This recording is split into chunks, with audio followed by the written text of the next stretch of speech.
Hello, my name is Ben McCracken. I'm the resident director at the Japan Center for Michigan Universities, and I'm very happy today to welcome Michael Amano. He is a former student of JCMU. He was here in the spring of 2016, and he's back in Japan doing some research, and we're going to talk about that today. So, welcome back to JCMU. Thanks, it's really good to be back here. And could you tell us a little bit about what you're doing in Japan now? Yeah. So, my school, Bowdoin College, in the spring of 2017, is planning an exhibition at the Art Museum, and what we're going to be doing is displaying a set of pictures that were exchanged between Hiroshima, Japan, and Santa Fe, New Mexico, close to where the nuclear bomb was built, between elementary school children post-World War II. And so I'm here living in Hiroshima for about a month and a half, and I'm researching the exchange. That's taking various forms, such as tracking down and interviewing the original artists from those days. Wow. Were you able to find original artists? Yeah, so we found 6. Oh, amazing. 6 of the 40 or so, but they're all in their mid-70s now, so it's been really interesting to be able to speak with them. And then, in addition, I'm trying to learn more about what it means to grow up in Hiroshima or Nagasaki. For example, how do students learn about World War II in textbooks or in class compared to other places in Japan, or even in the US, and how does that inform students' identities as they grow up and start to move into different things they want to study or careers they want to pursue. And so that's also been a really interesting component of the project. Wow. And have you done this in English or in Japanese? Oh, it's all been in Japanese. Wow. Fantastic. Yeah, I was, so at JCMU I was second year in Ensei, and I mean, just since January my Japanese has gotten so much better, and I think Aizawa Sensei in particular, and then living with a host family through JCMU's program has just been a phenomenal experience all the way around. Oh, great. I'm happy that you were able to communicate in Japanese and do your project. Did you learn anything through this experience that surprised you? Yeah, definitely. It's been it's been a little bit of an emotional roller coaster in some ways.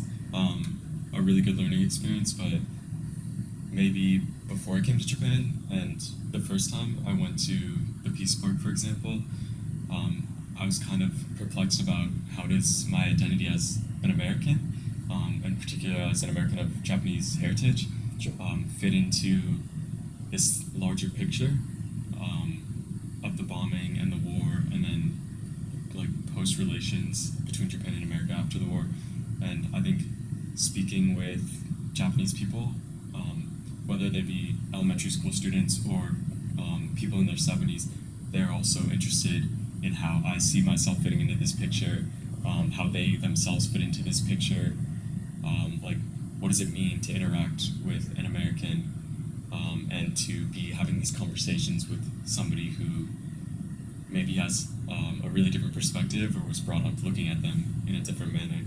And so maybe some of the most surprising things I've heard are questions such as, do Americans feel like Japanese people, particularly in Hiroshima and Nagasaki, are still upset about the bomb, or have feelings of resentment about it? And do Americans think it was justified? And while it's really difficult to speak on behalf of the entire country, I think some of those conversations have been the points where I've learned the most, or my perspective has kind of changed in very subtle but I think important ways. Wow, fantastic. And so you're wrapping up your research now. Mm-hmm. What's going to happen when you go back to the U.S.? So once I go back, I'll be working to translate some of the interviews I was taking, and then incorporate those and the interviews with elementary school students in both Hikone and Hiroshima in order to put together and curate an exhibit of the pictures in Bowdoin College Museum of Art. And so I'm not exactly sure how that's going to go because I don't have a ton of experience or any experience with curating exhibitions, but I think there are some really important messages that I want to send to people who come to see the exhibition, and so I'm going to be mostly thinking about ways that I can communicate those as effectively as possible. Great. When will the exhibition start, and where exactly will it be? So it's in Brunswick, Maine, at the Bowdoin College Museum of Art, and it's going to run from late January to late May in 2017.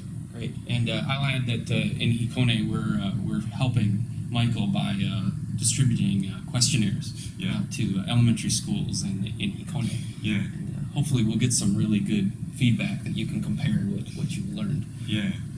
So yeah, I also did the questionnaires with Hiroshima elementary school children. So seeing how maybe a fifth grader looks at these issues like comparatively will be, I think, really interesting. Great. Well, I certainly hope this isn't your last trip back to see us at JCMU. Definitely And not. to anybody who's watching, if you have a chance to go see this exhibition, I think it's going to be fantastic. And I think we'll post information at JCMU's website and on our Facebook. So thank you very much. No, thank you. Yeah, please come see the exhibition. I think it'll be a really good experience.